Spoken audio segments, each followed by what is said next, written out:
We're here with Shannon Scandozza, who is a healthcare simulation educator, instructional designer, and founder CEO.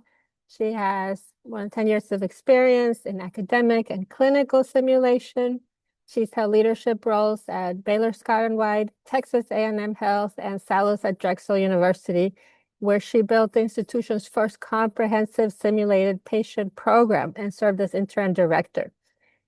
She launched Inspirational by Design in 2025, which is an EdTech focused on virtual simulation. And she has so much to share with you today, and that she prepared specially for this workshop. So please give her a welcome and keep asking your questions along the way or in the Zoom Q&A. And we should have time for some of those as well. Thank you, Shannon, for joining us today.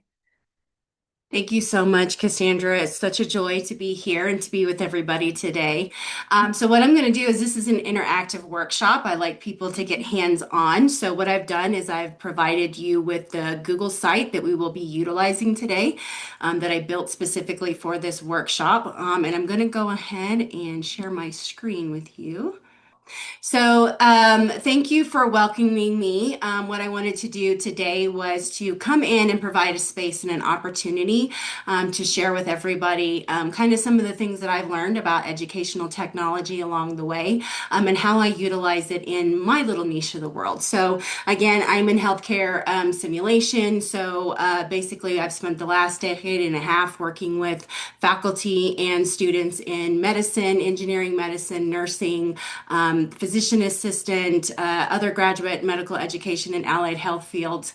And so what we do is I was a standardized patient educator or simulated patient educator, and my job was to help students learn how to communicate with their patients through either low or high stakes simulations, which is very exciting. People don't understand that they do simulation all the time, every day. Anytime you get on a video game, you're simulating. So I wanted to find a way to translate what we did inside of a brick and mortar building and translate into a virtual space. So I've actually spent the last 3 years working on my own curriculum. I'm an author and a copyright, and so a lot of the material that we're using today will be from the material that I made. So the learning objectives for today are we were going to explore a virtual escape room demo course that can be adapted across disciplines. This one I made specifically was for HR because everybody has an HR department, but I have built them and I have a bunch built out for nursing and medicine and other different disciplines, but I wanted to show how translatable this could be no matter what your discipline is. So we're also going to create a class introduction video, which we like to call pre-brief in our neck of the woods. And I'm also going to teach you how to build a patient chatbot for students using a decolonized case design support communication skills practice. So hopefully you'll leave with new skills, fresh inspiration, and free tools, obviously, that you can use to develop. This site will be left up and open, and you will be able to utilize it and share it as much as you would like to. Again, I'm a little bit of an overachiever, so I have also created, and can you see it? Do you see the workbook? So I created looks like a 36-page workbook and reference guide, again, that's embedded that you guys will be able to go through here. I am going to do a couple disclaimers. I am the owner and operator of Inspirational by Design. It is a for-profit virtual clinical simulation training organization, and I do teach full courses for a cost on this material. I am also the creator of all the open source sites and materials being utilized today, but they are free and available to the public. Anything that I have given access to is always free. I have not been paid to promote any of the software or products being used today. I utilize them because they're easy, they're free, and they're easy for people to navigate. Most of the software or products that we are using today are free, but some may require a subscription. So I like to try to be out in front of that and let people know, just so you're aware. I would like to give a shout out. Last month, I was able to present at INAXL, which is the International Nursing Association for Simulation and Clinical Learning, on educational technology and the path to success. So I discussed making these web app simulators and patient AI chatbots for clinical training, specifically because of the need for remote and access, as well as cost effectiveness, because most programs don't have the money to start a simulation center, or most education departments don't have the funding to create these extra interactive designs. So I wanted to find a way that I could teach faculty how to do it for themselves, and that's what we're doing today. So one of the places that we're going to be going, and I'm going to show you, is the AIM EdTech Lab.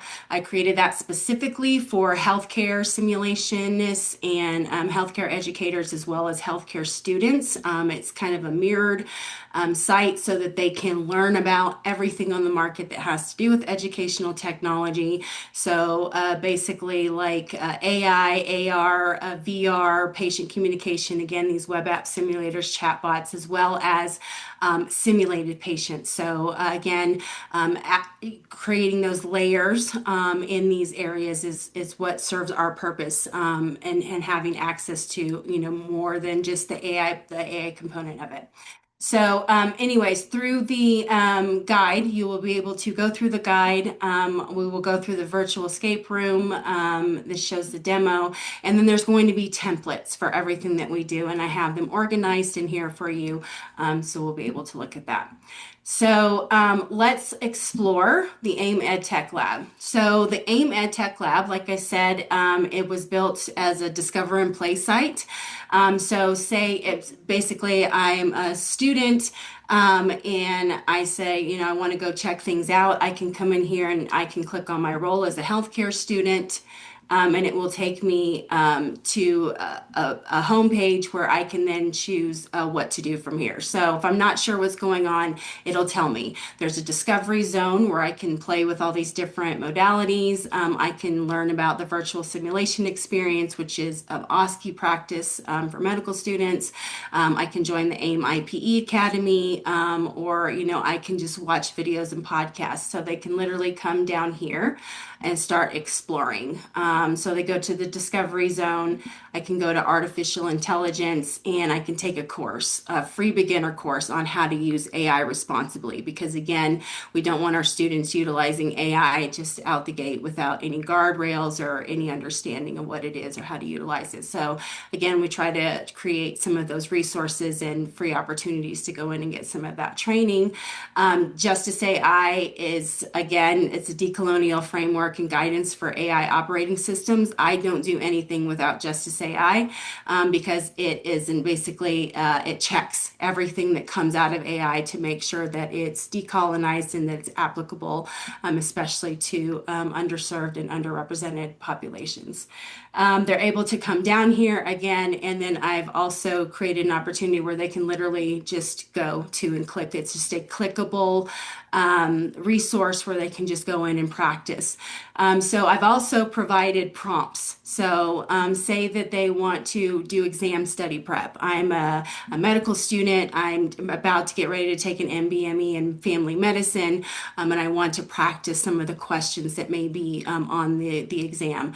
But I also want to get, examples and rationales and that kind of thing. So I've provided, again, they can just come over here, copy, paste it into any one of the AI models, and then it will create that for them. So if I show you on the faculty side, if I click that I'm a faculty member, there's a lot more for the faculty side. So the faculty side also includes the discovery zone, same as the student, but it also includes DIY resources. So again, what I like to do is give the educators all the opportunities so they can come in here, and it's everything that you would need. There's Canva, there's Gamma, there's where we're going to go today with AI generated videos. Here are some of the bots that I've built, and then I teach how to build the bots on your own. So again, coming to this free resource has a lot of material you can already do on your own. And then kind of has the same thing available for you as well. So again, just having the opportunity to go in and have a space where you can play. But I will go ahead and show you some of the simulators that I built. So for like patient communication, there's also embedded with a patient communication interview guide that's based on Bates, so they can actually go through and use it when they're practicing with these patient chatbots.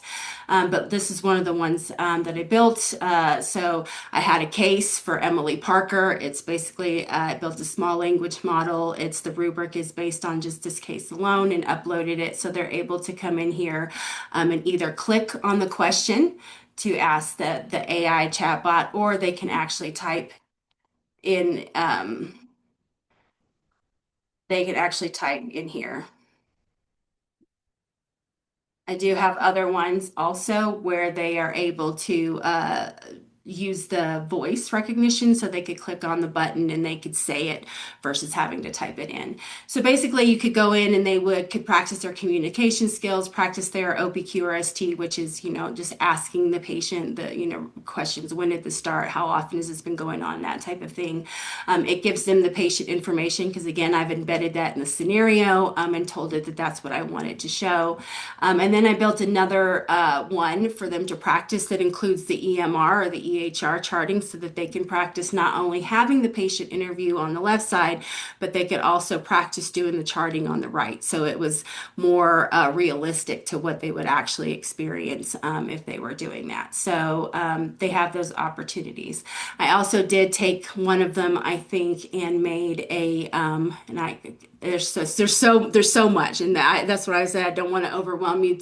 You can go back and look, but I actually think I built an NBME simulator as well. So it was built in with 125 questions that gave rationales, feedbacks, and scores so that they could practice. So it's not complicated to do.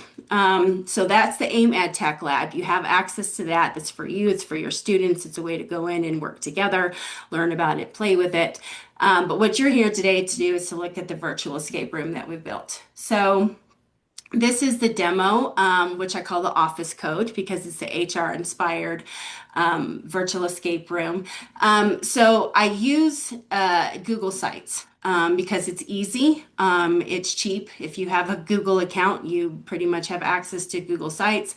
And as long as you're creative, you can build in it, no problem. And so the easiest part about this is the fact that it has the hide from navigation buttons, and that's what it essentially creates your escape room, is the ability to either move forward or not move forward, and that's based on whether you're doing this synchronously or asynchronously. So because I have this on my site and people are just playing with it asynchronously, and I'm not there to let them in and out of rooms, there is like an escape button that they can go back or get out if they needed to. And it's just kind of a fail safe so that they can keep playing without somebody having to control it. But if you're there doing it in like say a controlled situation and you wanted to do it like we're doing it now in a Zoom format and the students are playing with it, then you could do it where everything's hidden and they can't move forward,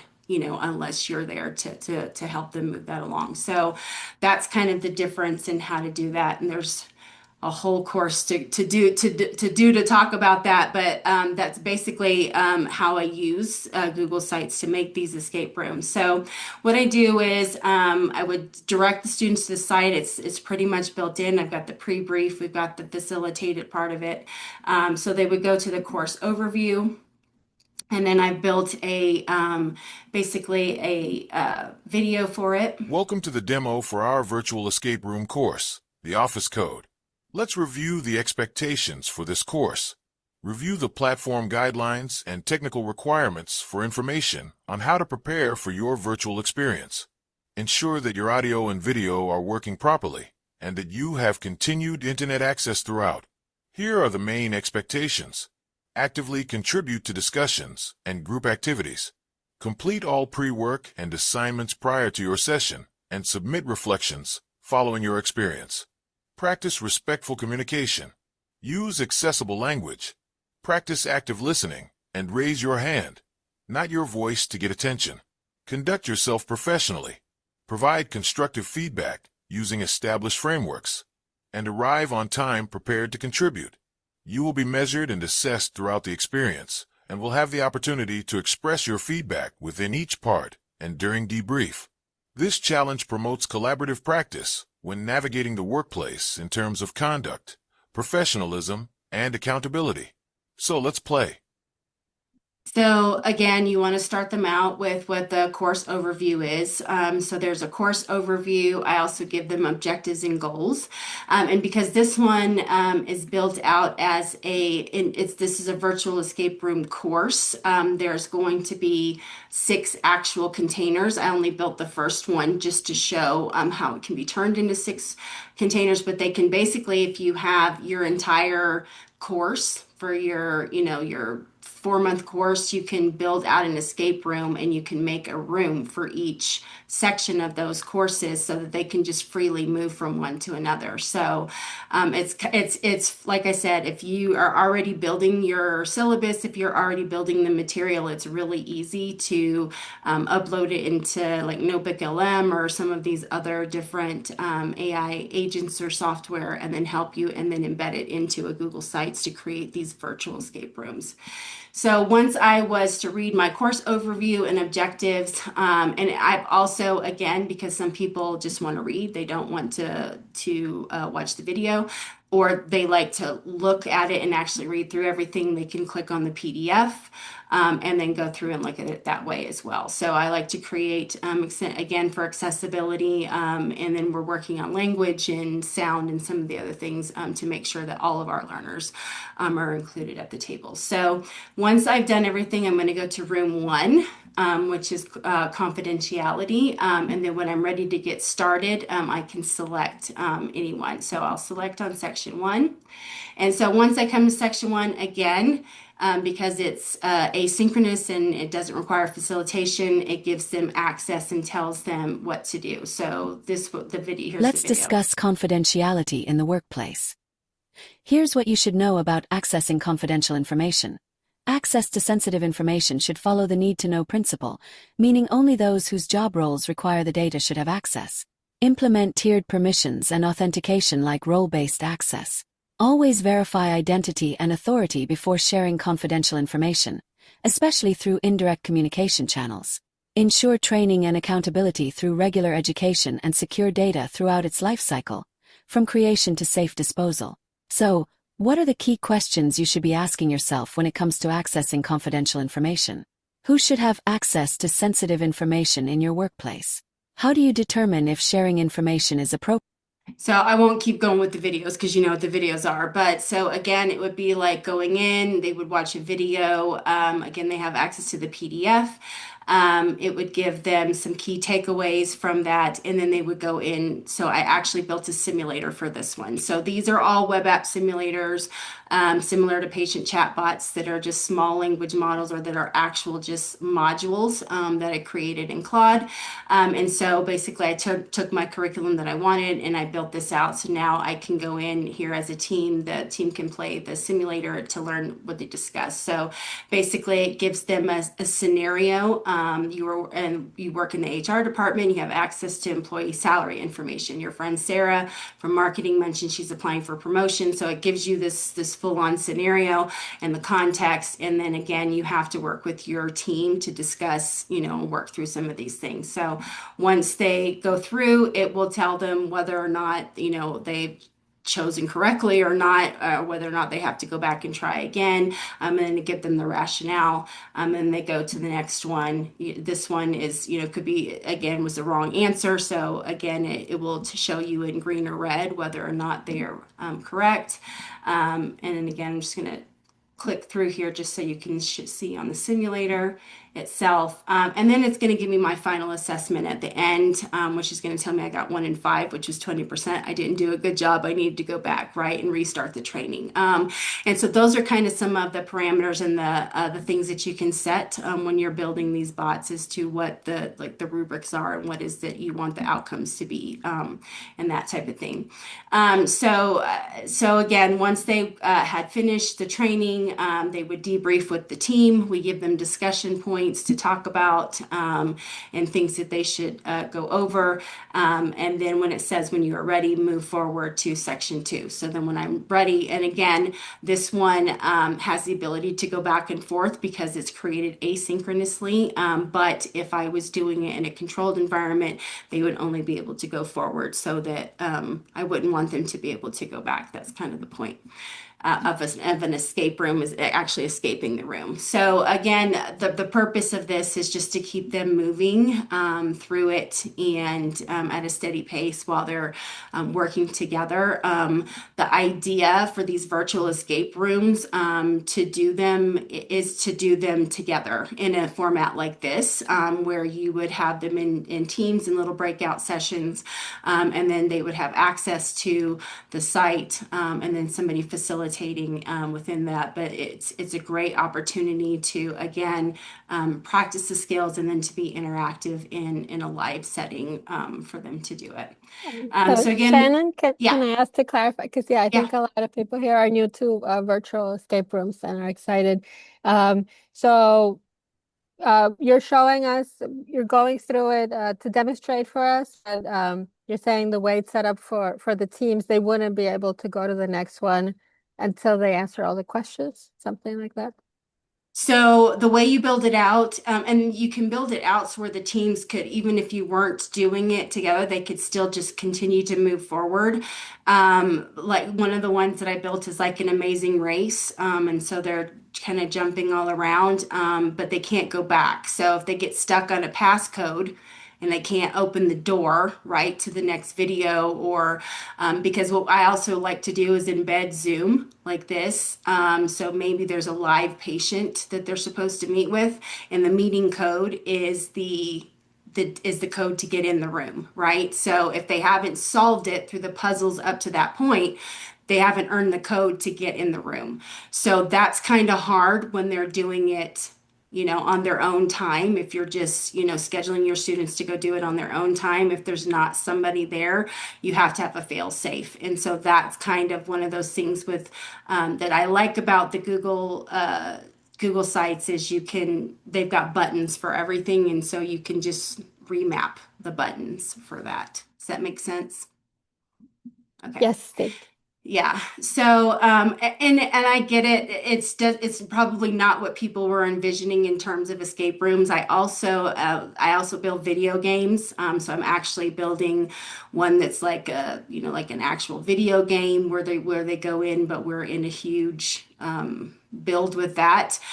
So that's what I think when I think about going into virtual escape room. But I wanted something that also had the ability to capture data and analytics and be able to do some skills checkoffs, that type of thing, as well as get them access to some of the material that they wouldn't have access to otherwise. So that's why I chose this, because one, it's cheap. And two, it's easy to create because a lot of the materials and the sites that I use have free subscriptions. So everything that you see, I built myself, like all of the videos, even the pictures, like I created everything myself. I use Canva and I use pretty much every AI model out there. And a lot of it's to practice with, just so that I can see what's best for educators and what's easiest for them to get to. So that's kind of the purpose with that. Now, I also do have video game partners as well, and other partners and clients. So we're able to kind of capture some of this additional technology. Like we may have like a patient avatar that's able to, they're able to do patient communication with or practice clinical skills, just like a video game. And then layering that into your virtual escape room, again, it kind of matches that didactic with some of those gaming components, again, giving it an all-around feel there. So anyway, so that was just a quick, I just wanted to get you a quick overview of what it looks like, basically. Once they would do the simulator, they would debrief, and then again, they would continue to move through the section. Again, this one is built, so they just continue to move through. They would go do all of the simulators, do the debriefing. They would finally finish, click on the finish line. And then they would get their certificate basically for that, like, hey, you finished, you've finished this one. They're able to print off their certificate for that below. I've also built in simulation practice for them. So if they don't know what simulators are or how to utilize them, I've built in a scenario so they can practice the scenarios before they go in and do the escape room. So if it was something this is built for formative experience, right? This is not at all competency-based or summative, but you could create them, I guess, for that. But this is the ability for them to go in and have the experience and practice ahead of time. So I built out like crisis communication, simulation. It gives them everything. Their learning objectives, critical decision points, interventions, measurable outcomes and assessment. And basically these are all models that I built myself in Claude based on the curriculum and what I wanted my learning outcomes to be. So they can go in and practice with any of the simulators ahead of time, and then once they're ready, they can go in and actually play their room. So that is the virtual escape room course. So again, the ones that I build also have layered in Zoom rooms to do actual live communication. It's also embedded with gaming simulators, like video games. You'll see a lot of those in the EdTech Lab and that type of thing. So yeah, so that's my concept. That's what I use. That's how I get as many people or students or faculty in the room playing as possible. So the next thing I wanted to show you guys was how to create AI generated videos. So again, in my neck of the woods, we use these for everything because as a simulation educator, you have a responsibility to everybody in the simulation in the simulation center. So there's a point where I am pre-briefing faculty, I am pre-briefing students, I am pre-briefing my simulated patients, and this is all happening simultaneously, like at the same time. So how was I going to be able to do that and get everybody what they needed ahead of time? So we made these pre-brief videos so that we could easily show and demonstrate to everybody ahead of time. So that way I could literally be in 3 places at one time, and it was tailored to each one of them and what they were doing. So welcome to Community Health 101. To prepare you for this course, we will review the expectations, goals, and objectives. Please refer to your syllabus for important information and dates regarding assignments, clinical rotations, simulation activities, and exams. We hope you enjoy this course. So that was a quick video that I made just as an intro. That's actually on the website just to kind of give people an idea of what they can make with it. But I'm going to say, hey, Gen AI, when they first came out, I got a creator license. They were really great about really letting us do a lot in that space. And now, just like everybody else, everything's changed. So I went from paying essentially like $15 a month now to almost $90, depending on what I need. And because outside of creating escape rooms, I also have an animated web series that I built that requires a lot of AI generation. And so that's very costly. So it just depends. I'm going to tell you, so hey, Gen AI, so when you click on the generator, it should take you to their platform. And I'm going to try to, I think this is, yeah, I'm on the pro plan. Let me see if I can log out and go to my free plan. So I have a pro plan that I keep because that's where I do all my pro stuff. And then I have the free plan, which is what I use to teach other people how to use, just because it keeps changing and I want to stay up to date to find out, what that people are actually be able to utilize. So when I started doing it, you were able to do 3 videos. So you could make up to 3 videos. I think it was up to 2 minutes long. I want to say it wasn't very long, but what you could do to keep utilizing the free version is once you created those videos, you can download them, then you can erase them and then just create again. So I'm hoping that's still something that they're able to do with the free version, but I guess we're going to find out. So today, what I want to do is teach you guys just how to make basically this basic avatar video, like class introductory video. And so what I'm going to do is I'm going to click on create new. They have added so many things to their suite now. It used to just be like one button. Now there's all these different things. You can start from scratch.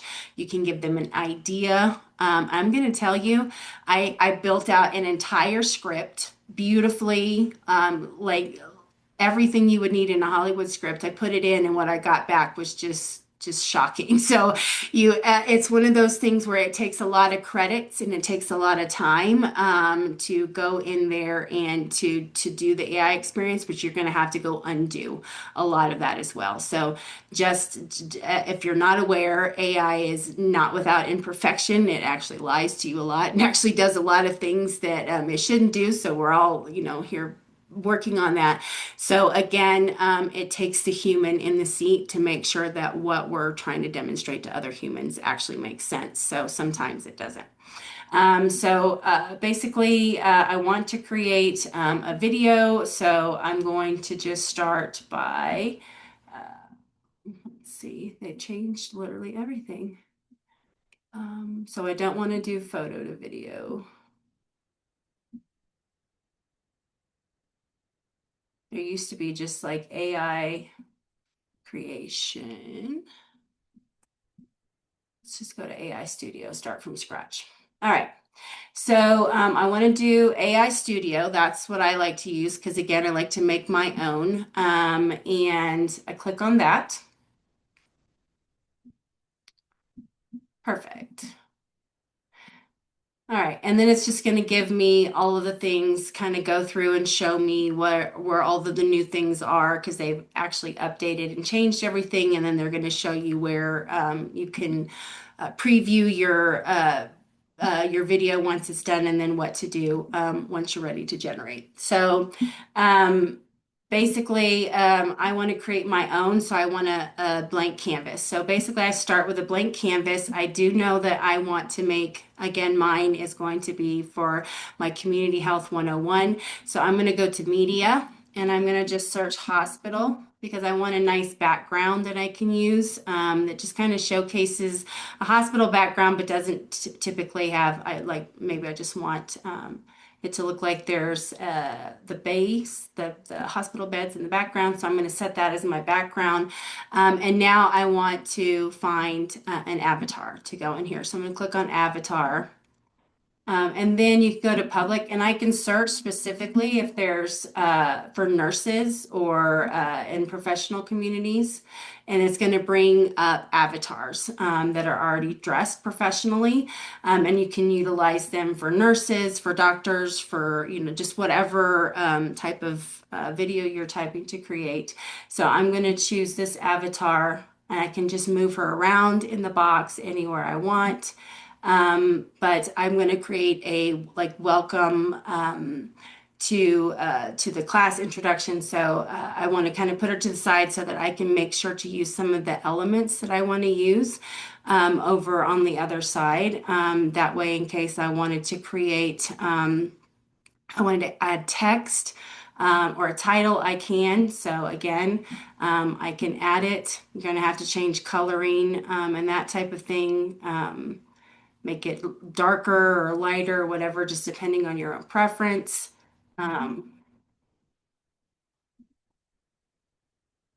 And then you can just, again, this is just all about your preference and how you want things to look. You can add different elements. Again, they have title text, there's motion elements. So if you want to add like a name card or speaker card or anything like that, they've got to where we can add headlines, captions. We can make this closed captioned. We can add any quotes in here as well, just kind of whatever we want. So basically, I would take the script that I had built out for you guys, and let me pull it up real quick. And then basically all you're going to do is copy and paste. So you're going to copy over and paste the content directly from your document into the script. And that's why I gave you the workbook with the templates. In those templates, it has the class introduction video. It gives the options to do it with one scene or with two. So basically what I would do is copy and paste directly, and then I'm going to preview it.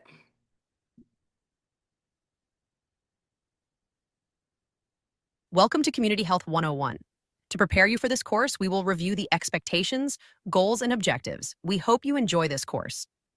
So typically you can make this, again, we want to just do one continual scene. So I would go through the rest of my syllabus basically, and then use like Notebook LM or Copilot, Microsoft Copilot or something of that sort to help me write it in a way that would turn it into a script. So I would copy and paste some of the things from my syllabus, and then I would go over there and I'd say, hey, help me write this into basically a class introduction script, and it would do that. You have to be careful, sorry, when copy and pasting, by the way, from a PDF. It does not like PDFs, and so sometimes it won't take all of the information. But anyways, I'm just going to show you basically how to do it. So you just go through, you're going to add all that content to the script, to the side, and then once it's done, you're going to be able to generate the video. And then once the video is generated, you're going to end up with this.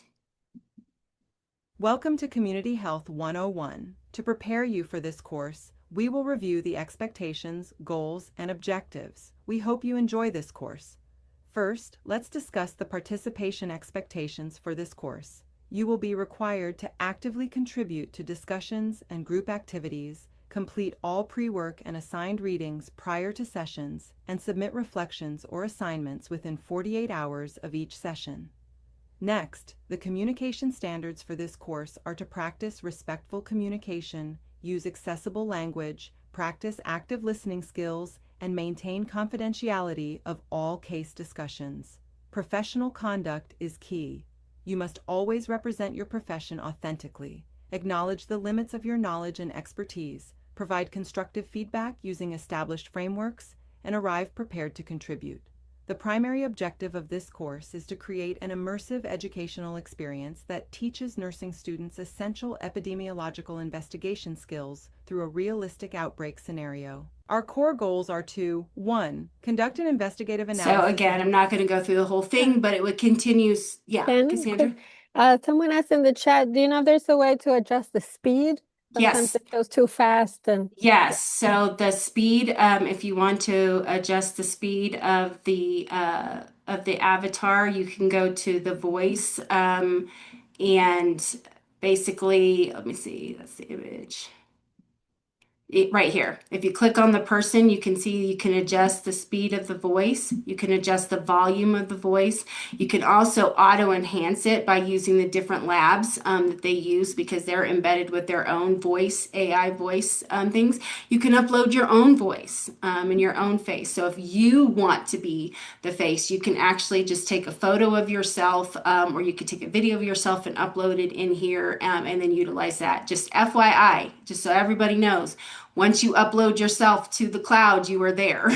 So once, it's already happened with Meta and all of our other things, but as you are actively doing these things in these different AI generators, just be mindful that once you're out there, you're for public use. So and it's Shannon, some of us were talking about it in the chat, and I've done it too. And you have to kind of sign that you're giving your likeness to Hey yes. Jen, and I don't know what that means. Well, and But just so everybody's aware, Google, as of next week, is their Google Vids is making your voice and your avatar available for everything. So and that's without your consent. So starting on the 14th, if you don't go in and change your settings that says that you do not allow it, it's going to do it whether you want to or not. So again, make sure that you're looking in those settings. It's overwhelming because cybersecurity is a thing. We're all struggling to try to keep on top of it, especially with the amount of apps and software that we're using. You just have to,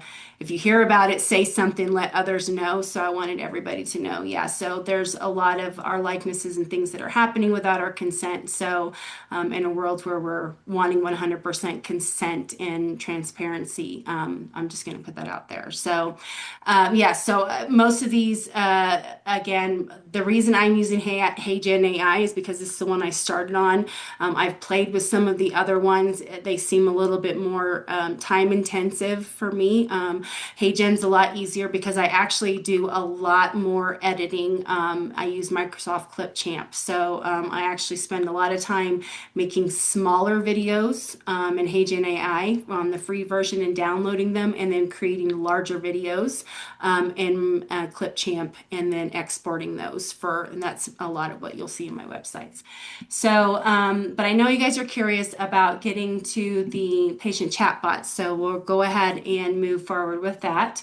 And so what I wanted to do with the patient chatbot for this is typically, like I said, most of the ones that I build are specific, they're case specific. So it's like a 39-year-old woman who's suffering from, postpartum, whatever. And so basically we write out the whole script, we build it with the rubrics inside, and then again, make a small model where they can just practice within that model, asking questions, establishing rapport, and getting feedback and that type of thing. So for this one, I wanted to do something a little bit different because I built a lot of those patient chatbots. So I built kind of an interactive one where I built a video that actually works with the patient chatbot, and that is actually included in your reference guide as well. You're more than welcome to build it on your own, but I've built it out for you to play with as well, but I'll show you how that goes. I use Claude and Anthropic for all my coding because it's no code. It's super easy for me to do, and I do pay for the pro account in order to use that, and that's probably where I spend most of my money is on video generation and coding accounts. And so basically we would just click on Claude and it knows me, so it knows kind of what my projects are. And I'm going to go to the one that I did for this. So in the beginning, I just went into Claude. And then I put in, I would like to build an AI patient chatbot for student communication practice. It must use human thinking and rationale, and I'm attaching a scenario with embedded rubric to begin. So what I wanted to have the time to go through and show you was how I took a patient communication video where we were just basically discussing how to have rapport with your patient. And I wanted to, again, decolonize it to make sure that it was capturing, what it needed to for all of the patients.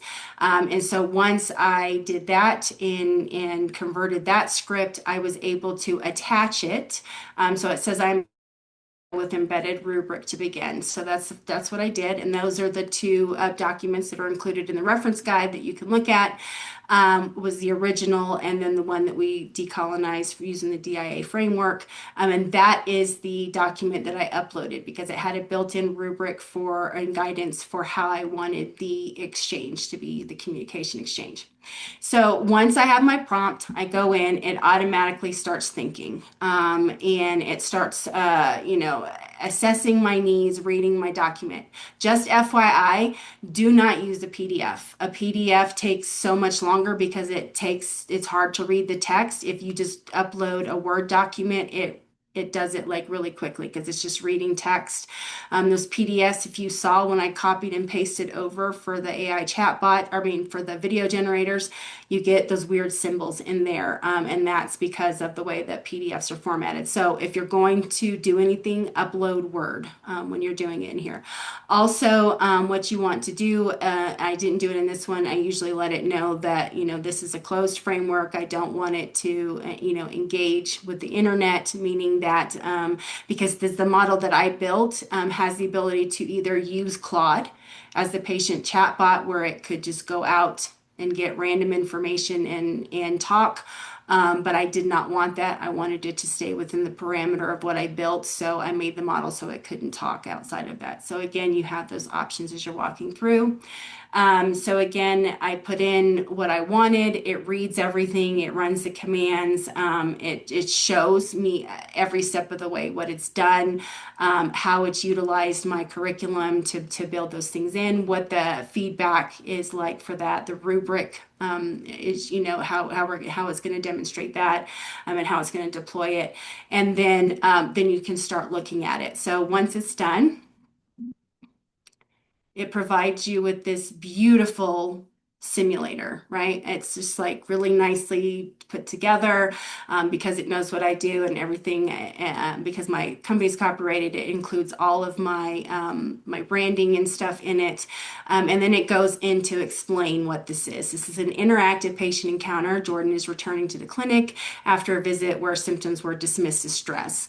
Your communication choices shape what happens next. And in the final scene, Jordan responds to you live. So basically, the whole point of the beginning of this simulator was to build up that context and to let the learner know the back history of what's going on with this patient and why we are where we are today, and then where we need to go moving forward. So before you begin, it gives you, again, Jordan's story, and it also a note on framing, again, because the original scenario, first, the original scenario was nameless and faceless, regardless of race or gender, and that we don't want a nameless and faceless patient. And I realized that in our neck of the woods, it kind of happens that way because of training, but that's not the way it needs to happen. And so we wanted to focus more on the more other aspects of it. So where we could, again, gauge to make sure that the scenario is going to run effectively for any student or any professional at the table. So again, what you will practice is recognizing testimony dismissal as a structural pattern, narrative first interviewing, naming implicit conditioning, and so forth and so on. So you need to test your model. So once I built it out, you're going to have a few bugs because it's going to do some things that you're like, I didn't ask you to do that, or it's going to add some things you're going to be like, that's really cool, but I don't know how it did that. So I saw somebody said, how do you add it to add? Okay, so to add your brand, you just upload your logo and everything that you want. And then once you're creating it, again, because I create so much in here, it knows that that's what I want. I just tell it to include it in the header and the footer, and it just does. So that's the nice thing about it is you do not have to have coding experience. You don't need to be have a technology background. You just need to have a good idea. You need to be a good prompt writer, and you need to be able to have a great rubric because it does need guardrails. Otherwise, it does whatever it wants. So here, again, I have built it out as part of a to work with the video. So I'm going to show you how that ended up working. Shannon, Yeah. heads up, yeah, we have about nine minutes. And a quick question, how do you get it to show the logo so nicely at the top? Someone wants to know. Yeah, so again, you just go in once you get to the point where it's made your simulator. If you see that it's missing your header or you want your header, you can just go in here and then you would just say add my header or logo. Basically to that, you would upload your header or logo with this by adding files. You could take a screenshot. I mean, you can just add all these plugins and it basically will read all of that and integrate it into your module or your bot or whatever it is you're building. And so again, that's a whole other thing, but I can definitely you just definitely have to keep talking to it, basically. So once you've got, so I've got my simulator built. So again, for the purposes of this, I built it out, but I also built it out with a video. So what I wanted to be able to do was have that conversation and that context about why Jordan is feeling the way he is before we actually got to the patient chatbot.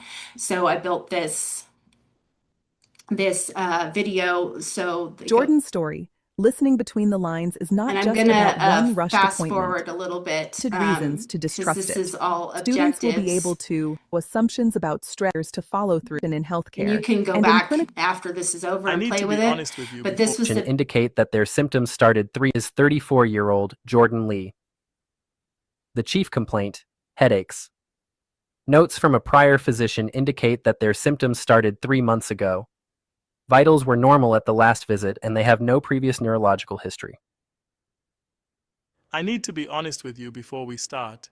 I've been having these headaches for months, serious ones, the kind that stop everything. And I already tried explaining this at another appointment, and I left feeling like I hadn't really been heard. So I'm going to tell you what's happening, and I need you to actually take it in. It's not just pain. There's pressure. Sometimes my vision goes blurry, and lately there's been dizziness too. Jordan has just confided in me and introduced their problem. How should I respond to their opening statement? So again, that sounds very robotish. So you can again change the voices and stuff. But then I would leave from here to the patient chatbot. We would be able to go down here, and then based on what Jordan just told us about his opening, and that yes, you can. Some you can adapt the facial expressions, and some you can't. So that's why when you're smiling when they shouldn't be, that's again, it's a teachable moment, right? Because sometimes people do that. So that would be another side conversation. But yes, you should be able to, with money, they want you to pay more money to get that expression. So the more money you have on the free version, you're going to have very limited access to that. You're going to have to spend a lot of time looking from that. So again, this would ask like how, so if I was the provider, how should I respond to Jordan based on his opening statement? So you have your choice. So I can, so basically I made my choice. Oh, I see from your chart, your vitals were normal. Well, if I start the conversation like this, I need to reconsider that. Let me choose again, because that wasn't a really good way to start that conversation. So then I could say, you know what? I hear you. That sounds like it's a lot to carry. Tell me everything in whatever order feels right to you. So again, empowerment, letting the patient know that you're listening, you're there, and to give them access to narrate their story. So it will give you like, yes, you've reached the target response and continue on. So again, at this point, you would come unpause the video and then go back and do. And so you would do that for 3 or 4 scenes. And then by the last scene, they would actually be able to do and I'm just going to show you for this purposes. And then right here, here's where I would actually, now I'm able to talk with Jordan. So tell me what's going on. And then click on say it. And then they're going to respond here. So again, this is more about, and then what you want to do is get at least 3 engagements with the AI before you end the encounter and get feedback. So once you've ended the encounter, it will give you feedback on how the encounter actually went. So it gives you, from patient-led entry, like all of the areas, the educator summary, your scripted responses and what you chose. And then again, those discussion questions for debrief so that you could go as an educator, simulation educator, you could go over with your team about that. And you could either run this encounter again or restart the full module. And that's pretty much all I have time for to show you today. Well, I mean, yes, thank you, Sharon. We so much going on. Yes, how to sum it up. I'm not going to try to sum it up. but I really appreciate all the time you took to prepare, especially for participants today, and all the different tools. So this is something unusual, I think, for us, and we've been gathering for a while, that you take the outputs of these tools and tinker with them and put them together. And that is such a inspiring lesson for all of us here. And I know some questions we didn't have time, and some you kindly answered along the way. How about we wrap up with do you have a message or kind of a piece of advice for those that are kind of getting started on this, or trying something new that they haven't before? How do you stay motivated and energized and tinkering and exploring? What is your advice? So practice makes perfect, right? That's the world I live in. I live in the world between didactic and practical application. So my world, mistakes are key. We want you to make mistakes as often and as much as possible, because it's the only way to grow. Same thing as an educator. I've been an educator for 30 years. So I wouldn't be where I am if I didn't make a million mistakes to get here. And it's not about that. You're going to get feedback along the way. It just depends on your creativity, and honestly, your energy and output. So if you're passionate about what you're doing, you know your material, because you do, you're the master of your domain, you can make these easily. So I go into Canva, I use their free platform to they've got beautiful templates that you can really just take and make your own. You can already embed those. You can turn those into videos and slap these into, these Google Slides. And then again, you've built modules out. So LMS systems are incredibly expensive. Okay, we need them again for the data and the analytics, and Google does have data and analytics as well. You have to pay for some of that as well, but there is a way to build some of these bots to where they can give you PDF. A lot of mine, I build them into where they will export the scores, so that I can give them to the educators so they can upload them into LMS. So there's a way to do that where they can download them through Excel and those kinds of things. So don't get discouraged. Your brain is amazing. Creativity is just one of those things. And if you need some ideas, just come hit me up. I've got like 1,000 of them all the time, and I'm giving them away because I don't have time to develop everything. So that's why I built all these resources. Go in, make friends, find people. And if you have questions, hit me up, and I'll direct you in any way I can to get where you need to go. Thank you so much, Shannon. And thank you everyone for joining today. Hope to see you around the next gathering, and the document will stay open. The link to Shannon's resources are there. So have fun with it, and see you soon. Bye. Thank you.